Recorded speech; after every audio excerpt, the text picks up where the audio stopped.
오늘 말씀은 평화를 주옵소서라고 하는 제목으로 함께 나누도록 하겠습니다. 지금 세계는 전쟁 중에 있습니다.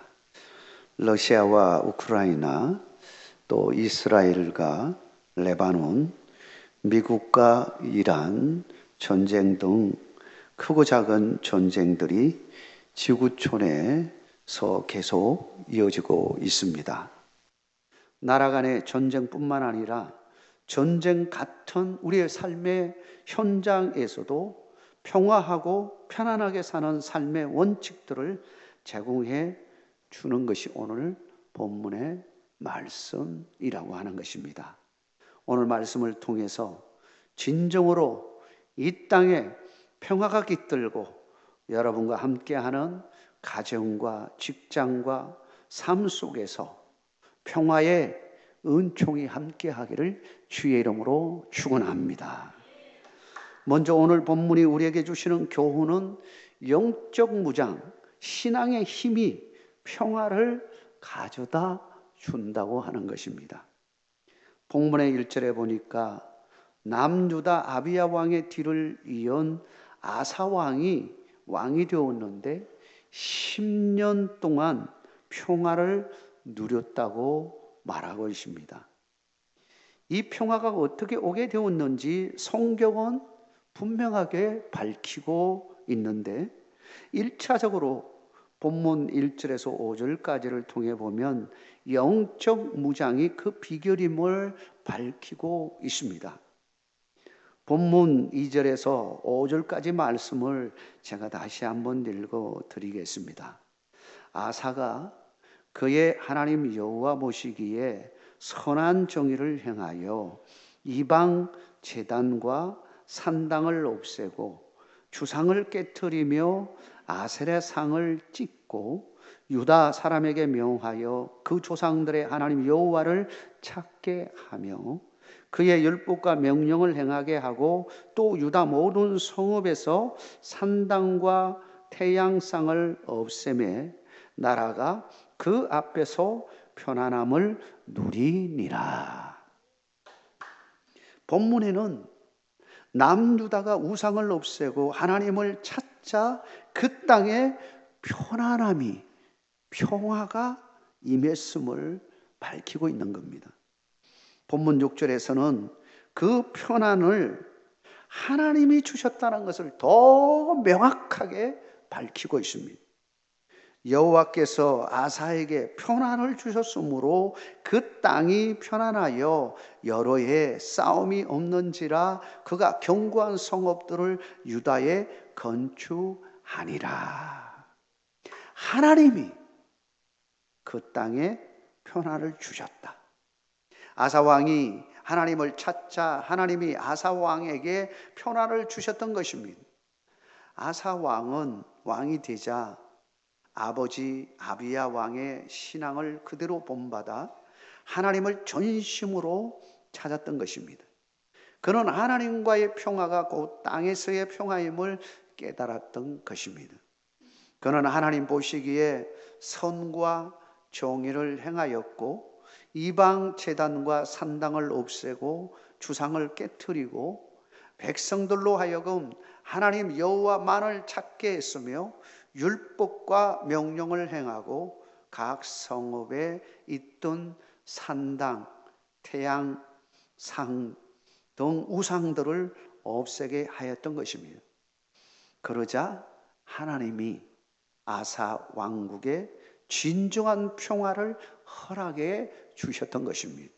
사랑하는 성도 여러분, 하나님과의 평화가 바로 땅의 평화임을 믿으시기 바랍니다. 영적 무장, 하나님과의 충만 은혜가 평화를 가져오는 첩경인 겁니다. 민족과 국가가 사는 길, 가정과 교회가 사는 길은 다시 하나님께로 돌아가는 길 외에는 없는 겁니다. 하나님은 때때로 우리로 하여금 먼 길을 지름길로 사용할 때가 있습니다. 이게 무슨 말일까요? 지름길이 어떤 길입니까? 지름길은 빠른 길을 말합니다. 단거리 아니면 빠른 시간에 빨리 갈 수 있는 길, 그것을 지름길이라고 합니다. 그런데 먼 길을 지름길로 사용하신다? 무슨 말이지? 라고 생각할 수 있을 겁니다. 영적인 의미에서 지름길이 무엇일까요? 영적인 의미에서 여러분, 지름길이 뭘까요? 그 길은 하나님께로 되돌아가는 것이 지름길입니다. 하나님께로 가는 것이 지름길이에요. 인간적으로 보면 그 길이 멀고 험난한 길이라 할지라도 하나님께로 가는 길이라면 그 길이 지름길이 되는 겁니다. 빨리 갈 수 있는 길이 좋은 길이 아닙니다. 그 길이 망하는 길이 될 수도 있고 하나님을 떠나가게 하는 길이 될 수 있습니다. 좀 멀리 돌아간다 할지라도, 그 길이 고난의 길이라 할지라도, 험한 길이라 할지라도 하나님께만 갈 수 있다면 그 길은 지름길이 되는 겁니다. 사랑하는 성도 여러분, 다른 곳에서 길을 찾지 마십시오. 평화의 지름길은 오직 하나님을 찾는 길입니다. 내 삶에 평화가 없습니까? 어그러지고 깨어지고 상처투성이고 아프고 외롭고 불안하고 슬프집니까? 우울해집니까? 그렇다면 오직 하나님을 찾는 길이 최고의 지름길임을 믿으시고 하나님을 찾기를 주의 이름으로 축원합니다. 여러분의 심령에 진정한 평화와 편안과 기쁨을 주실 분은 오직 여호와 하나님 한 분 외에는 없기 때문입니다. 그분만이 진정한 우리에게 평화를 주기 때문입니다. 그분을 찾는 것이 지름길이에요. 내가 지금 고난당하고 뺑뺑이 도는 것처럼 느껴지고, 그렇다면 그 속에서 하나님의 뜻이 뭔지를 읽으시기를 바랍니다.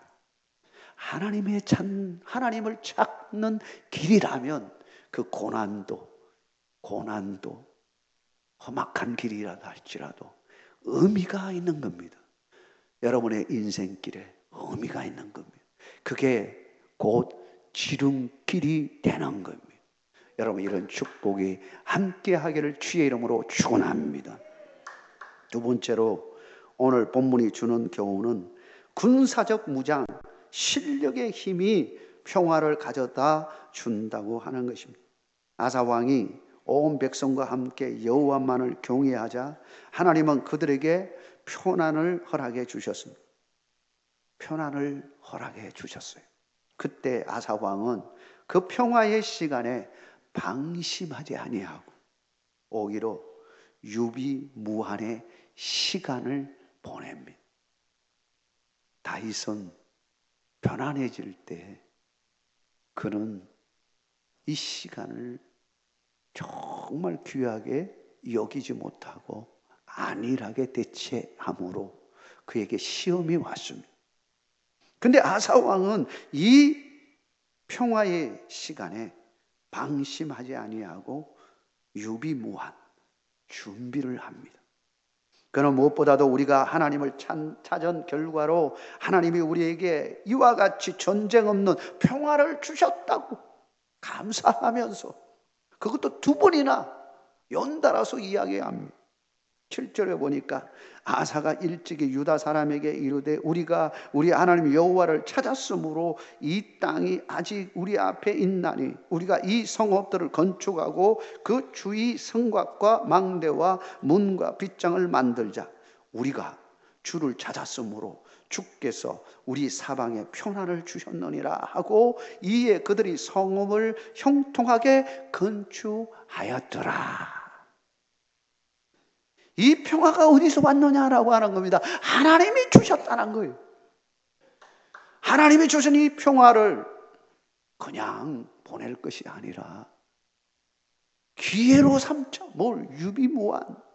이 위기 상황에 우리가 대처할 수 있는, 우리가 할 수 있는 한 열심히 성곽도 쌓고, 그리고 망대도 세우고, 문도 만들고, 빗장도 만들고, 이 가정을 하자 하고 권면을 했더니 온 백성이 좋다고 박수를 치면서 함께 하게 되었는데, 하나님이 형통하게 잘 마무리되어질 수 있도록 하셨다 말하고 있는 겁니다.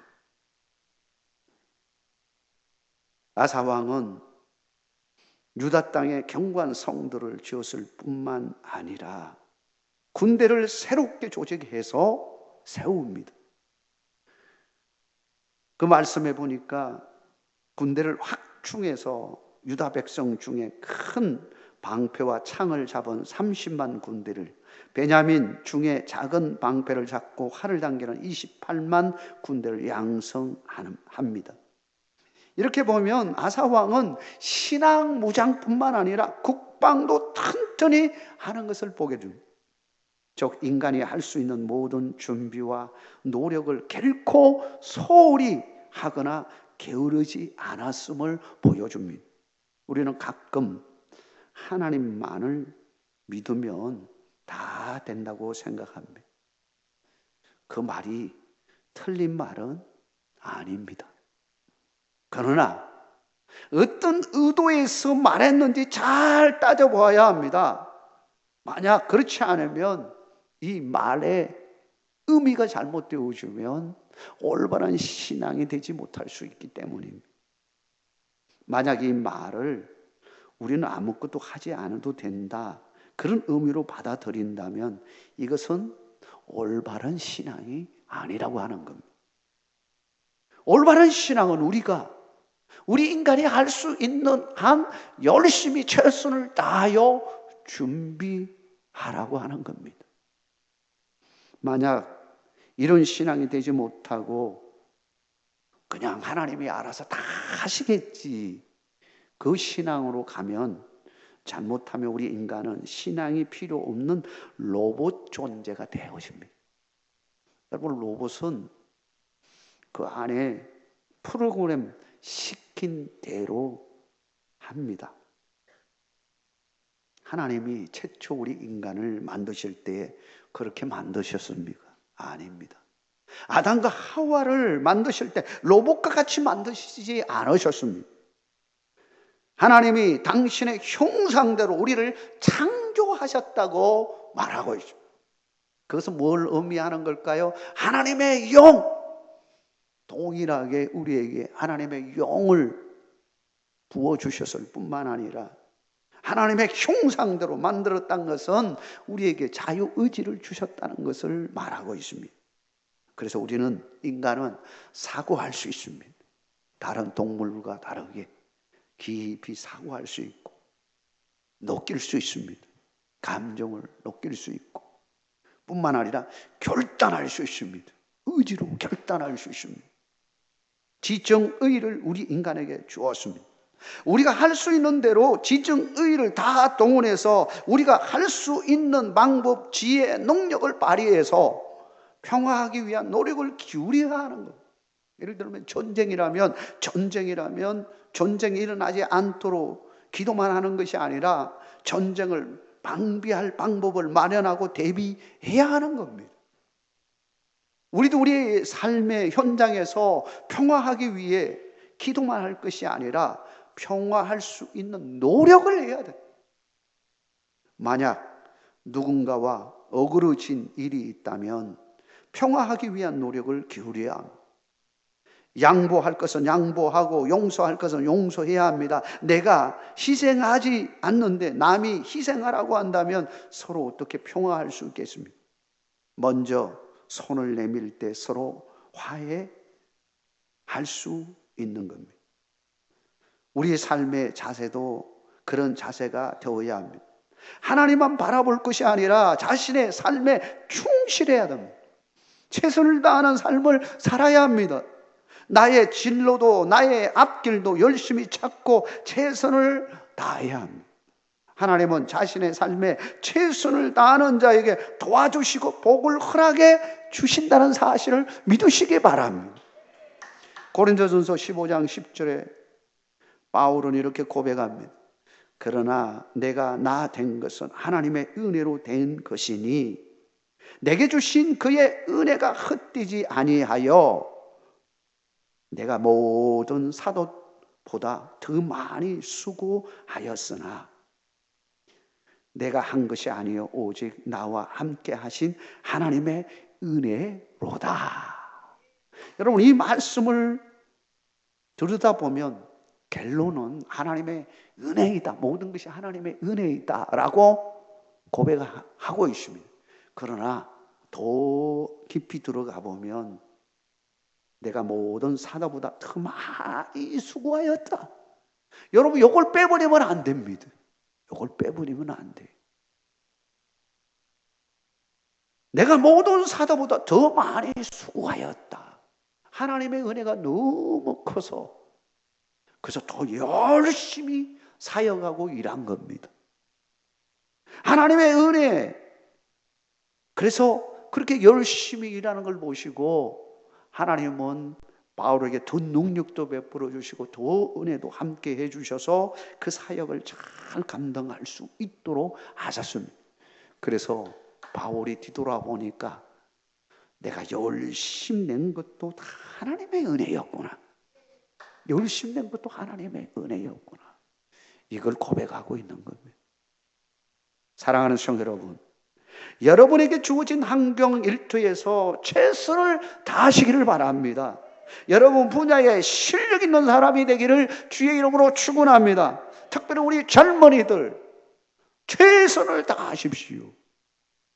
여러분에게 주어진 달란트, 갈고 닦고 재능들을 잘 발휘해서 최고의 사람들이 되기를 바랍니다. 틀림없이 하나님은 여러분의 열심과 노력을 보시고 선한 열매들로 충만케 하여 주실 줄 믿습니다. 우리 민족의 평화도 우리의 노력에 달려 있습니다. 평화를 위한 노력을 다할 때 하나님이 우리를 도와주시는 것입니다. 하나님의 은혜가 우리 모두에게 임하기를 주의 이름으로 축원합니다. 마지막으로 간절한 기도가 평화를 진정으로 가져다 준다고 하는 것입니다. 아사왕이 신앙적으로 군사적으로 철저하게 방비하였지만 그러나 전쟁의 위기는 항상 도래하는 겁니다. 본문 9절에 보면 구스 사람 세라가 100만 대군과 병거 300대를 거느리고 남유다를 치기 위해 왔습니다. 아사왕은 이 위기의 순간에 무엇을 했습니까? 여러분에게 이와 같은 위기의 순간이 오면 여러분 무엇부터 할 것 같습니까? 아사왕은 하나님 앞에 간절한 마음으로 기도했습니다. 하나님만이 우리를 도와주실 유일한 분임을 믿고 오직 하나님을 의지하고 기도한 겁니다. 그러자 하나님은 직접 아사왕을 위해 친히 싸워 주셨습니다. 12절 말씀 우리 같이 한번 읽도록 하겠습니다. 여호와께서 구소 사람들을 아사와 유다 사람들 앞에서 치시니 구소 사람들이 도망하는지라. 누가 치셨습니까? 여호와께서 치시니 여호와께서 하신 겁니다. 여호와께서 구소 사람들을 치셨다고 말씀하고 있습니다. 하나님이 친히 전쟁을 수행하시고 성립케 하셨음을 말하고 있는 겁니다. 아사 왕은 누구보다도 전쟁은 하나님께 속한 것인 줄 그는 알았습니다. 어쩌면 다윗이 말한 그 말을 기억했을 수도 있었을 것입니다. 그는 그 믿음으로 하나님 앞에 기도한 겁니다. 그랬더니 하나님께서 놀라운 방법으로 기적을 일으켜 주셨습니다. 도저히 어떻게 할 수 없을 그런 이 군사적으로 대치하기가 이 비대칭인 거예요. 그런데도 하나님은 성립케 하신 겁니다. 인간의 힘과 노력으로 아무리 잘 준비한다 할지라도 한계가 있는 겁니다. 하나님이 도와주셔야 됩니다. 물론 하나님은 우리의 99%의 모든 삶에 영향을 미치지만 결정적으로 한 방 이게 있어야 되는 거예요. 다윗이 골리앗과 싸움을 합니다. 도저히 이길 수 없는 비대칭이죠. 그런데 다윗에게는 무기가 하나 있었습니다. 그게 뭡니까? 휙휙 던지는 물맷돌. 이것만큼은 누구보다도 잘할 수 있는, 갈고 닦고, 그야말로 그는 이 전투에 있어서 이것만큼은 잘 던질 수 있다는 자신감을 가지고 있었습니다. 그는 이 자신감 가지고 나갔는데 만약에 그때에 하나님이 도와주시지 않으면 아무리 잘 던진다 바람이 휙 불어가지고 비껴갈 수도 있고, 내가 컨디션이 안 좋아서 지금까지는 잘 했는데 하필이면 그 순간에 팔이 좀 아프다든지 컨디션이 안 좋아 이게 헛 나갈 수도 있고, 이 1%가 진짜 중요한 거예요. 우리 인생에 어떤 뜻을 이룰 때 이 한 방, 이게 뭘까 생각해 보면 기도라고 생각합니다. 기도에 한 방이 있어야 되는 거예요. 최종적으로 여러분 하나님이 도와주셔야 돼요. 우리가 다 준비해도, 시험도 잘 준비해도 하필이면 그날 배탈이 나가지고 제대로 시험을 못 봤다? 그거 또 끝나는 거죠. 떨어지는 거죠. 아무리 준비 잘한다 할지라도 하나님이 도와주셔야 되는 거예요. 우리는 지금 북한과 남한이 대치하면서 북은 핵을 가지고 있습니다. 핵은 다른 말 할 것도 없습니다. 재래식 무기로는 도저히 대항할 수 없는 무기예요.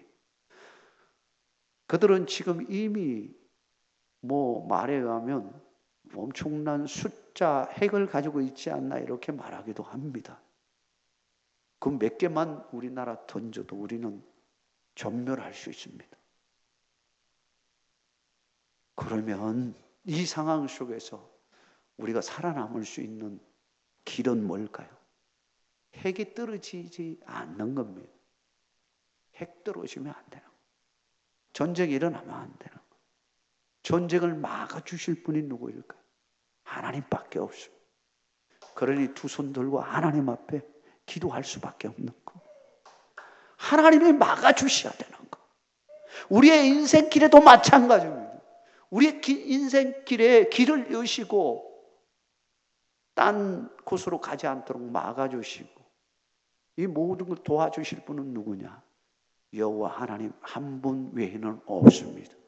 그러기에 우리는 하나님 앞에 무릎을 꿇고 두 손을 들고 하나님 앞에 기도해야 하는 것입니다. 여러분 기도하시기를 주의 이름으로 축원합니다. 안 된다면 더 기도하시기를 바랍니다. 막혔다면 더 기도하시기를 바랍니다. 하나님이 여시는 겁니다. 하나님이 여시면 됩니다. 우리가 아무리 잘한다 할지라도 하나님이 닫으시면 안 되는 거예요. 이 1%가 진짜 중요합니다. 그 1%는 오직 하나님의 영역입니다. 하나님의 주권에 달려 있습니다. 그러므로 하나님을 붙들고 사시기를 주의 이름으로 축복합니다.